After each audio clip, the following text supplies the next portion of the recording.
여러분, 제가 웬만하면요 굉장히 강한 용어를 잘 안 쓰려고 노력은 하거든요. 그런데 오늘 제가 제목을 달았던 내용을 보면 화물파업 연쇄 쇼크 나라 말아먹는다 이렇게 달았습니다. 나라 말아먹는다. 이런 단어를 진짜 안 쓰려고 하는데 쓸 수밖에 없었습니다. 쓸 수밖에. 왜냐고요? 진짜 나라 말아먹을 수도 있으니까요. 파업이라는 게 말입니다. 여러분 이거 한번 보세요. 이 수치를 보면 여러분들 놀라실 거예요. 전년 대비 파업 손실액 추정 증가율입니다. 전년 대비 105.31%예요.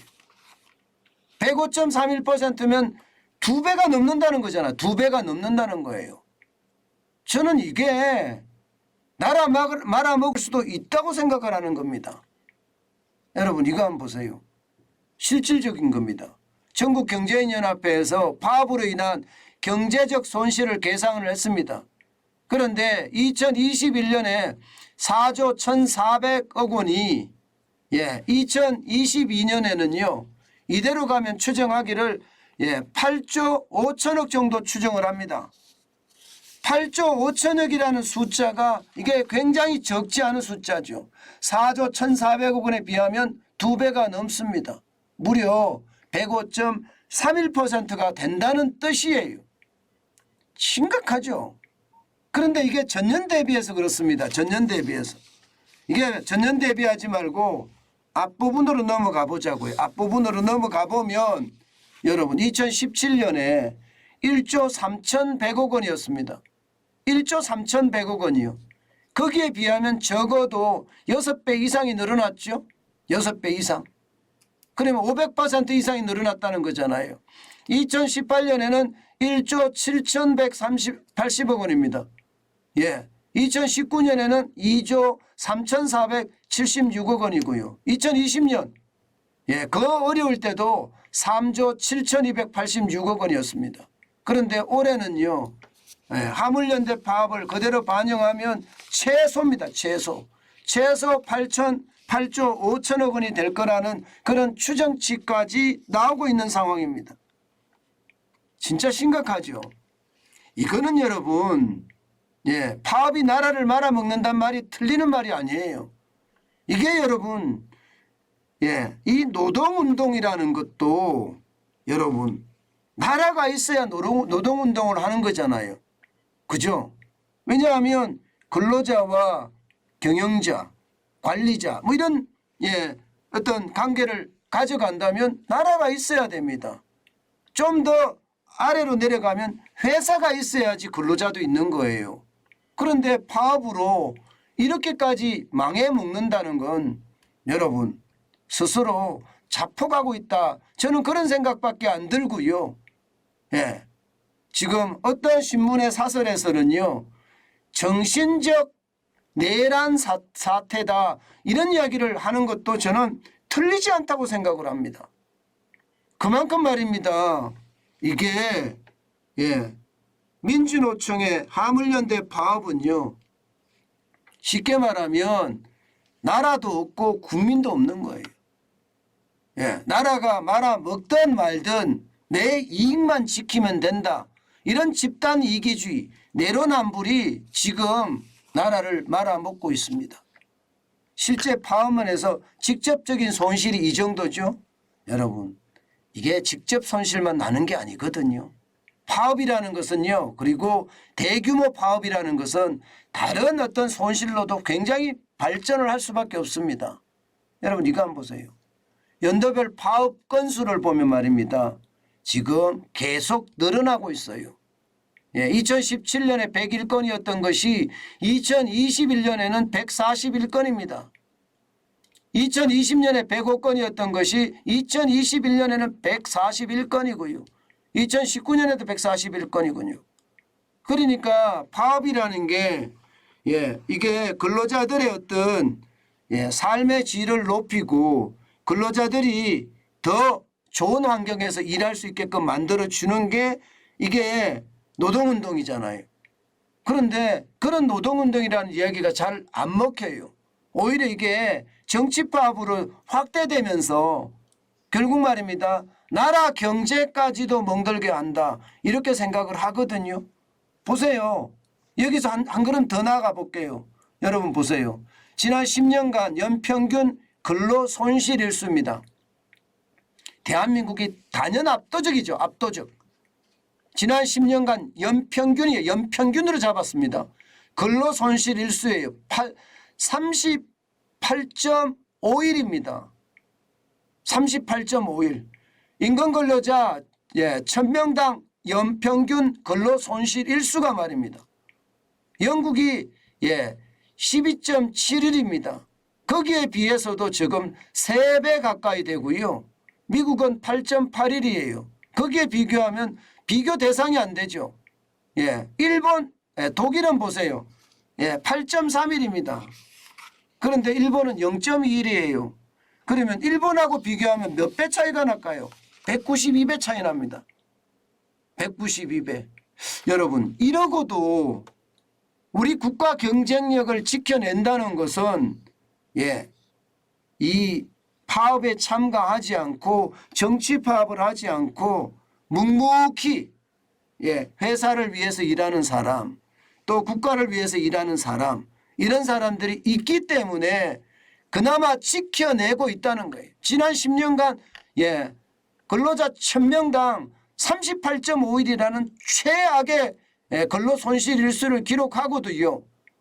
우리는 그만큼 전진하고 있다는 거. 참 이렇게 생각하면요. 대단하다 이런 생각도 들어요. 그렇지만 이거 줄이면 대한민국이 더 경쟁력 있는 나라로 가지 않을까요? 저는 그런 생각합니다. 도대체 파업을 해서 넣는 게 뭔지를 모르겠습니다. 게다가 말입니다. 제가 자꾸 나라 먹는다는 이야기를 하는 이유가 여러분 이거 한번 보세요. 저는 이거 보면 말아먹는단 말이 솔직히 정답이 됩니다. 자, 여러분 보세요. 해외 순유출 투자금 급증입니다. 해외 순유출이라는 게 뭐겠습니까? 국내에 투자하는 순수 투자하는 금액 대비 해외에 순수 투자하는 FDI하고 ODI를 이게 플러스 마이너스 했다는 뜻이잖아요. 그죠?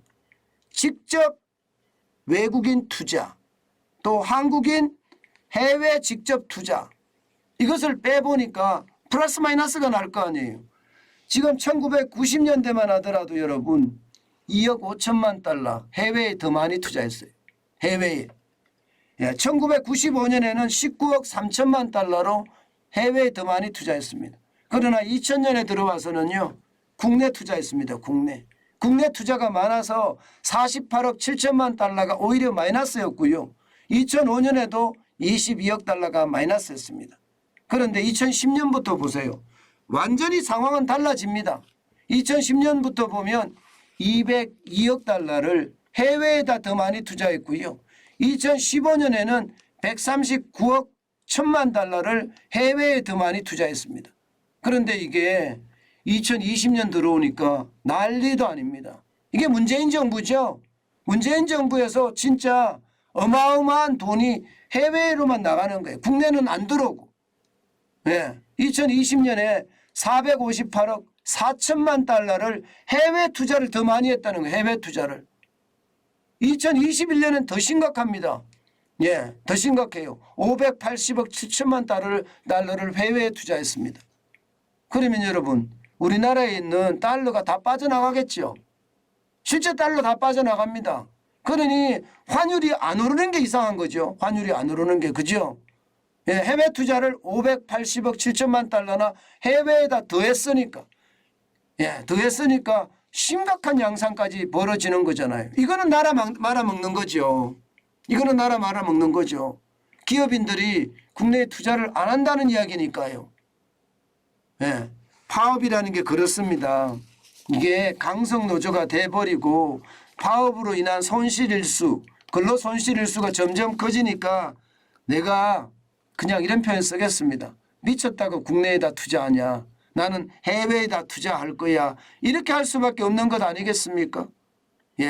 실제로도 말입니다. 이게 심각하다 이렇게 봐야 되고요. 문재인 정부가 지금 우리나라를 얼마나 망쳤는지 아주 보여주는 단적인 지표라고 저는 생각해요. 여러분 이걸 한번 보면 여러분도 느끼시지 않으세요? 근데 아마 느끼실 수 있을 거예요. 노태우 대통령 때는요. 연평균 투자자금 순유출액이 2,200만 달러 정도밖에 안 됐습니다. 김영삼 대통령 때는 15억 2,400만 달러고요. 김대중 대통령 때는 오히려 순유입이 됐어요. 23억 2,300만 달러가. 노무현 대통령 때도 26억 9,800만 달러가 해외로 나갔습니다. 그런데 이제 노동운동이 본격화되기 시작하면서 말입니다. 이게 나라의 어떤 건강이 흔들리면서 많아지기 시작해요. 이명박 대통령 때는 184억 6,200만 달러가 해외로 나갔고요. 박근혜 대통령 때는 203억 4천만 달러가 해외로 나갔습니다. 그러면 이게 문재인 정부 들어서는 2배가 넘는 거죠. 2배가 넘는 거죠. 지금까지 이탈하는 자금만 하더라도 평균으로 따지면 442억 3,200만 달러 442억 3,200만 달러가 문재인 대통령 때예요. 지금 윤석열 대통령 때도 지금 마찬가지로 지금 빠지고 있거든요. 1분기에서 2분기까지만 보더라도 380억 7,600만 달러가 빠져나갑니다. 한국에 투자 안 한다는 이야기예요. 한국에 투자 안 한다는 이야기는 그만큼 말입니다. 나라가 위태롭게 된다는 이야기입니다. 제가 여러분들에게 여러 번 말씀을 드렸는데요. 문재인 대통령 시절 문재인 정부는 나라를 말아먹었다. 그 말씀 경제에 관한 하는 정말이다. 틀리지 않는다. 그 말씀 제가 드렸잖아요. 실제입니다. 실제. 결국 말입니다. 이대로 가면 파업이 나라를 말아먹는다는 것이 현실이 돼 갈 가능성 굉장히 커지고 있습니다. 나라라는 거는요. 나라라는 거는 아니 근로자든 사용자든 지켜내는 게 이게 최고 핵심 가치 아닌가요? 좌파든 우파든 지켜내는 게 핵심 가치입니다. 못 사는 사람이든 부자든요. 나라는 그만큼 모든 거에 우선되고요. 그 속에 국민도 마찬가지잖아요. 그런데 내 이익만 취하고자 저는 이렇게까지 한다는 것, 전국적 파업으로 끌고 간다는 것, 이것은요 절대 용납해서도 안 되고요. 반드시 법과 원칙을 따져서 손해가 보면 손해가 보는 만큼 저는 무조건 말입니다. 손해배상 청구도 해가면서 나라를 더 안정시켜 나가야 된다고 생각을 합니다. 그래야지 나라가 바르게 가는 길이 될 겁니다. 법과 원칙이 훼손돼서 또 밀실야합을 한다면 그것은요 나라를 더 힘들게 만들지 않을까 저는 그런 생각도 해봅니다.